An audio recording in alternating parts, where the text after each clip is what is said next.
Force yourself to discipline your life. There is a war raging, not in the streets, not in the headlines, not in the noise of the world, but in you. Every morning when the alarm sounds, there is a battle. Every time you say, "I'll start tomorrow," there is a battle. Every time your feelings whisper, "Not today, you're tired, you deserve a break," there is a battle. There is a war within you. Not a small struggle, not a passing discomfort, a war. It doesn't announce itself with noise. It doesn't wave a flag. It whispers, it negotiates, it reasons. It sounds like you, and that's what makes it dangerous. This war is fought in the quiet moments, when no one is watching, when the lights are off, when you're alone with your thoughts. One voice says, "Push forward." The other says, "Rest a little longer." One says, "Stay committed." The other says, "It doesn't matter anyway." One calls you higher. The other pulls you lower. And the battlefield is your mind. You may think your greatest obstacles are outside of you: the lack of money, the lack of support, the criticism, the rejection, the unfair circumstances. But the real fight is deeper. It's between the part of you that wants greatness and the part of you that wants comfort. The part that dreams boldly and the part that fears deeply. Inside you lives potential, powerful, untapped, extraordinary potential. But inside you also lives resistance, laziness, doubt, fear, old habits, old wounds, old excuses, and they clash every single day. You feel it when the alarm rings and your body feels heavy.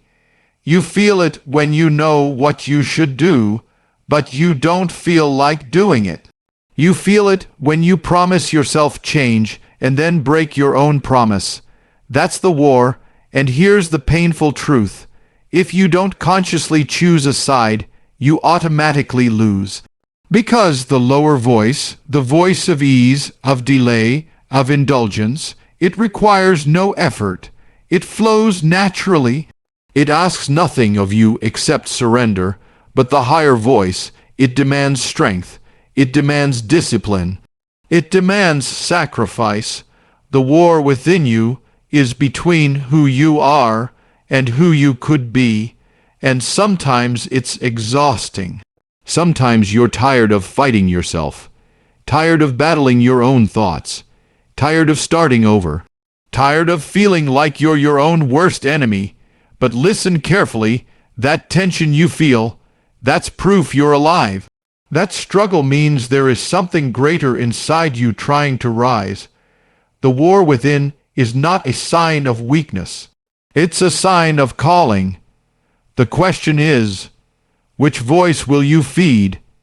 Every time you give in to the lower voice, it grows stronger.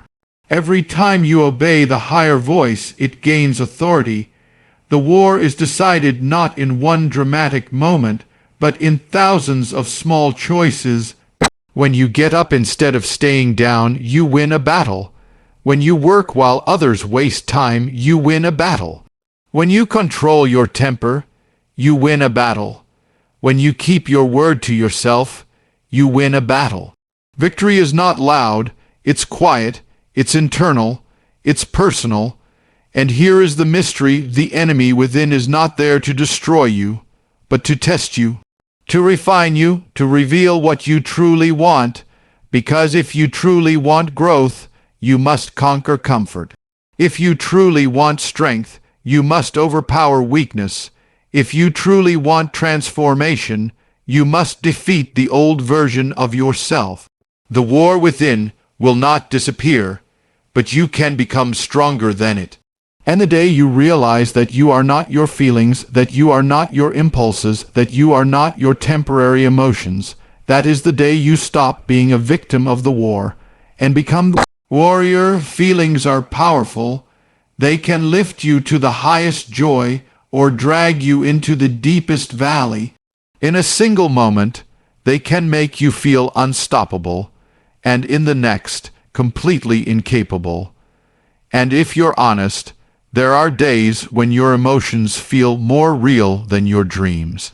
You wake up and you don't feel motivated, you don't feel confident, you don't feel strong, and because you don't feel it, you start to believe you can't do it. But here is the truth that changes everything. Feelings are temporary, but discipline is destiny. Feelings shift like the wind. They respond to sleep, to weather, to opinions, to memories, to hormones, to disappointments. They rise and fall without asking your permission. If you build your life on them, your life will always be unstable. One day you'll run with passion. The next day you'll collapse in doubt. If you only move when you feel inspired, you will move very little. There will be mornings you don't feel like getting up, nights you don't feel like studying, moments you don't feel like training, conversations you don't feel like having, risks you don't feel like taking. And if feelings are your leader, you will slowly drift away from the very life you once prayed for. Feelings say, "This is uncomfortable. Stop." Discipline says, "This discomfort is shaping you. Continue." Feelings say, "You're not good enough." Discipline says, "Get better." Feelings say, "You're too tired." Discipline says, "Take one more step." You cannot eliminate negative feelings. They are part of being human. There will be fear before growth, doubt before breakthrough, resistance before elevation. The goal is not to silence your emotions. The goal is to refuse to let them command you. Because emotions make excellent passengers, but terrible drivers. Think about the days you felt like quitting, but didn't. The days you showed up anyway. The days you forced yourself to move, even when your heart wasn't in it. Those days built you. Those days strengthened something deeper than motivation. They built identity. Discipline is not dramatic. It's not loud. It's not emotional. It's steady. It's consistent. It's often boring. But it is powerful beyond measure. When you act despite your feelings, you send a message to yourself. I am in control. And that message reshapes your mind. It builds self-trust. It builds resilience.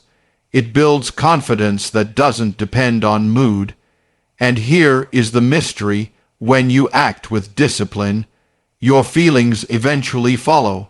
You don't wait to feel productive to work. You work, and productivity awakens. You don't wait to feel brave to step forward. You step forward, and bravery grows. You don't wait to feel worthy to improve. You improve, and worth becomes undeniable. Destiny is not written by emotion. It is carved by repetition. The person you become in 5 years will not be determined by how inspired you felt. It will be determined by what you did on the days you felt nothing, on the days you felt discouraged but kept going, on the days you felt insecure but kept building, on the days you felt exhausted but kept pushing. Your emotions will change hundreds of times. But if your discipline remains, your direction remains. And when your direction remains steady long enough, destiny has no choice but to respond. Pain is not gentle. It doesn't knock politely. It doesn't ask if you're ready. It enters your life uninvited and rearranges everything. It shakes your comfort. It exposes your weaknesses. It tests your limits in ways you never imagined. And in those moments, it feels like destruction. When you fail after giving your best, it hurts. When someone you trusted disappoints you, it hurts. When your efforts go unnoticed, it hurts. When life doesn't unfold the way you planned, it hurts. Pain has a way of making you question yourself. It whispers, maybe you're not strong enough. Maybe you're not meant for this. Maybe you should stop. And if you're not careful, You begin to believe that pain is proof that you're losing. But what if pain is not your enemy? What if it is a refiner? Fire does not destroy gold, it purifies it. Pressure does not crush diamonds, it forms them. And the hardships that feel like they are breaking you may actually be shaping you into someone stronger than you have ever been. The problem is not the pain itself. The problem is how we interpret it. If you see pain as punishment, you will shrink. If you see pain as preparation, you will rise. Every challenge exposes something inside of you. It reveals your fears, yes, but it also reveals your strength. It shows you where you need to grow. It forces you to confront the parts of yourself that comfort has been hiding. Comfort never made anyone resilient. Ease never built endurance. Growth has always required resistance. Think about the hardest seasons of your life, the sleepless nights, the silent battles no one knew you were fighting, the tears you wiped away before stepping back into the world. You didn't enjoy those moments. You didn't ask for them. But they changed you. They deepened you. They humbled you. They strengthened muscles you didn't know you had. Pain strips away illusions. It removes pride. It teaches you discipline because you realize that drifting is no longer an option.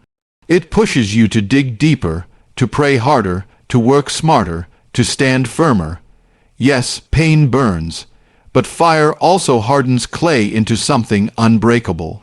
The key is this: do not waste your pain. Let it teach you. Let it train you. Let it transform you. When you fall, don't just ask, "Why did this happen?" Ask, "What is this shaping in me?" When you feel rejected, don't just ask, "Why wasn't I chosen?" Ask, "How can this redirect me?" When you feel stretched beyond your limits, don't say, "This is destroying me." Say, "This is expanding me." Because often, the very thing you prayed would be removed is the very thing preparing you for what you prayed to receive. Strength is not built in moments of applause. It is forged in moments of adversity. Character is not formed when everything is easy. It is formed when quitting would be understandable, but you choose to endure. Pain can make you bitter, or it can make you better. The difference is choice. If you embrace it with purpose, if you allow it to refine rather than define you, then one day you will look back at the season that almost broke you and realize it was the season that built you. The fire did not come to destroy you. It came to reveal who you truly are. The morning is more than just the start of a day. It is a doorway, a decision point, a sacred window where the direction of your life quietly begins to unfold. Before the world speaks to you, before notifications, responsibilities, and noise rush in, there is a moment, a fragile, powerful moment, and in that moment you choose who will lead your day, your purpose, or your impulses. When the alarm rings, it is not just a sound, it is a test. Your body feels heavy. Your mind starts negotiating. 5 more minutes. You deserve the rest. Today won't matter. And it seems small, insignificant. Just a few minutes, but that small decision sets a tone. If you surrender in the first battle of the day, it becomes easier to surrender in the next, and the next, and the next. But if you rise, even when you don't feel like it, something shifts inside you. You send a message to your mind, "I am in control." The way you begin your morning shapes your confidence. When you wake up with intention, when you move with purpose instead of drifting into the day, you build momentum. And momentum is powerful. It carries you through resistance. It silences hesitation. If your morning begins in chaos, your mind feels scattered. If it begins in discipline, your mind feels grounded. You don't need a perfect routine. You need a deliberate one. Wake up and move your body, even if it's just a few minutes. It tells your brain you are alive and ready. Sit in silence, even briefly. It reminds you that you are more than your stress. Review your goals. It reconnects you with your direction. Pray, reflect, breathe, plan, write, stretch, read something that strengthens you. These are not small acts. They are acts of authority over your life. When you master the first hour of your day, you strengthen your ability to master the rest of it. Because mornings are when doubt is weakest and purpose is clearest, if you protect it. There is something deeply emotional about rising early to work on a dream no one sees yet. While others sleep, you are building. While the world is quiet, you are preparing. It feels lonely sometimes. It feels demanding. But it also feels powerful. In those early hours, you are not reacting. You are creating. And here is the deeper truth. Mastering your morning is not about productivity alone. It's about identity. When you wake up with discipline, you become someone who keeps promises. When you move before excuses take over, you become someone who leads themselves. And when you consistently win the first battle of the day, you start to believe you can win bigger ones. Confidence is built quietly. It grows in moments no one applauds. The morning is your opportunity to align your life before the world tries to misalign it. You cannot always control what happens during the day. Unexpected problems will arise. People will challenge you. Emotions will fluctuate. But if you have already grounded yourself in discipline, those challenges won't shake you as easily. You will respond instead of react. You will act instead of hesitate. You will stand instead of crumble. Every sunrise is an invitation to try again, to correct yesterday's mistakes, to move closer to who you want to become. Do not waste that invitation. Rise with intention. Rise with discipline. Rise even when you don't feel ready. Because when you master your morning, you are not just starting a day, you are shaping a destiny. There is an agreement you may not even realize you signed. An invisible contract between you and your weakness. It was signed the first time you said, "It's okay, I'll try again tomorrow." The first time you justified quitting because it was hard. The first time you let your excuses sound reasonable. Weakness rarely looks like failure. It looks like comfort. It sounds logical. It feels harmless.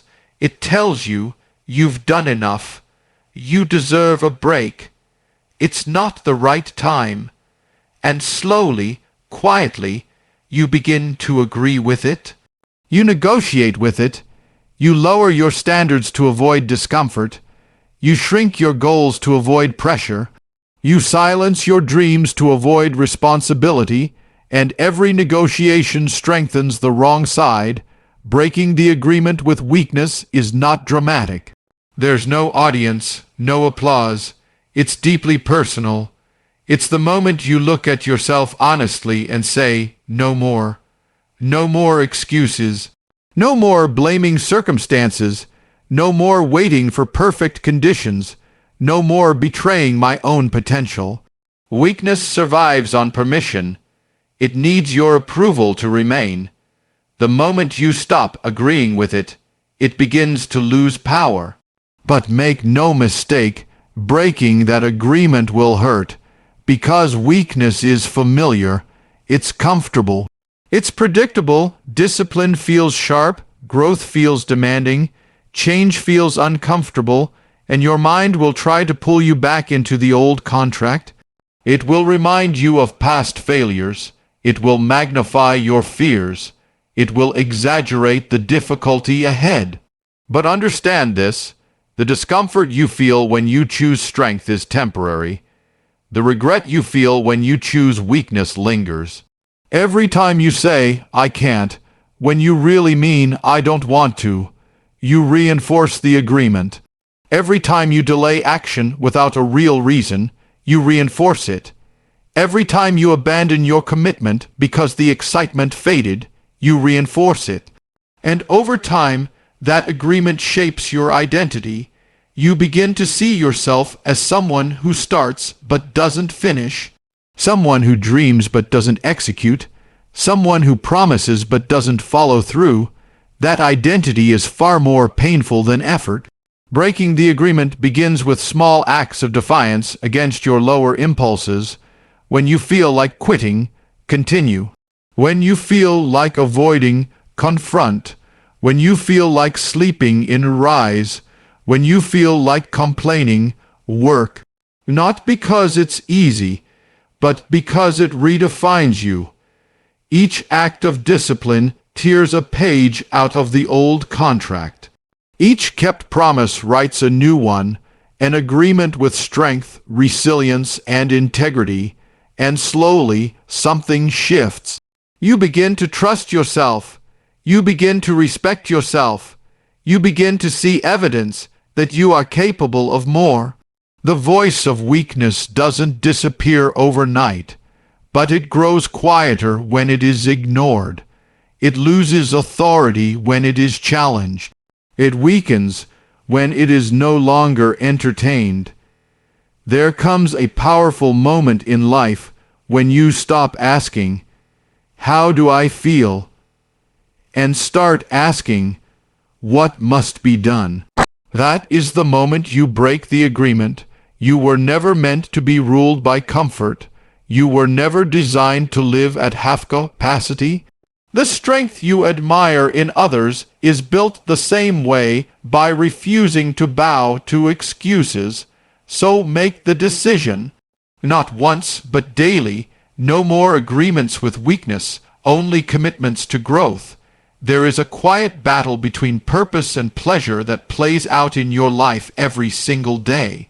Pleasure is immediate, it is loud, it sparkles, it promises relief, comfort, escape. It says, "This feels good right now, take it." It doesn't ask about tomorrow. It doesn't care about consequences. It lives in the moment and demands to be satisfied. Purpose is different. Purpose is patient. It is steady. Sometimes it is silent. It does not always feel good in the moment. In fact, many times it feels heavy. It asks you to sacrifice. It asks you to delay gratification. It asks you to endure discomfort for a reward you cannot yet see. And if you are not intentional, pleasure will win, scrolling instead of studying, sleeping instead of building, spending instead of investing, avoiding instead of confronting. None of these choices feel dangerous in the moment. They feel small, they feel harmless, but repeated daily, they quietly shape your destiny. Pleasure says, "You deserve this." Purpose says, "You were made for more than this." Pleasure focuses on how you feel right now. Purpose focuses on who you are becoming. And here is the painful truth. A life driven by pleasure often ends in emptiness. But a life driven by purpose, even though it requires sacrifice, ends in fulfillment. There will be nights when purpose asks you to stay disciplined while others relax. Mornings when it asks you to wake up while others sleep. Seasons when it asks you to walk alone because not everyone understands your vision. And that can feel isolating. It can feel unfair. It can feel exhausting. But there is something deeply powerful about choosing long-term meaning over short-term comfort. It builds depth in you. It builds endurance. It builds a sense of identity that is not shaken by temporary cravings. Purpose gives pain a reason. When you know why you are doing something, the sacrifice becomes bearable. The discipline becomes meaningful. The struggle becomes part of a bigger picture. Without purpose, discipline feels like punishment. With purpose, discipline feels like alignment. Pleasure fades quickly. The excitement wears off. The moment passes. And often, regret follows. But purpose leaves something lasting. It leaves growth. It leaves progress. It leaves transformation. You were not created just to chase what feels good. You were created to fulfill something greater than your moods. The strongest people are not those who never feel temptation. They are the ones who recognize it and choose differently. They ask themselves, will this move me closer to my calling or further away? Every decision is a vote. A vote for the life of comfort or a vote for the life of impact. Choosing purpose does not mean you never enjoy life. It means enjoyment is not your master. It means your direction is intentional. It means your actions are guided by vision, not impulses. One day, you will look back at the sacrifices you made, the pleasures you walked away from, the easy paths you refused, and you will realize they were not losses, they were investments, because when you live by purpose, you do not just exist. You build, you grow, you transform, and in the end, the deep fulfillment of becoming who you were meant to be will outweigh every temporary pleasure you left behind.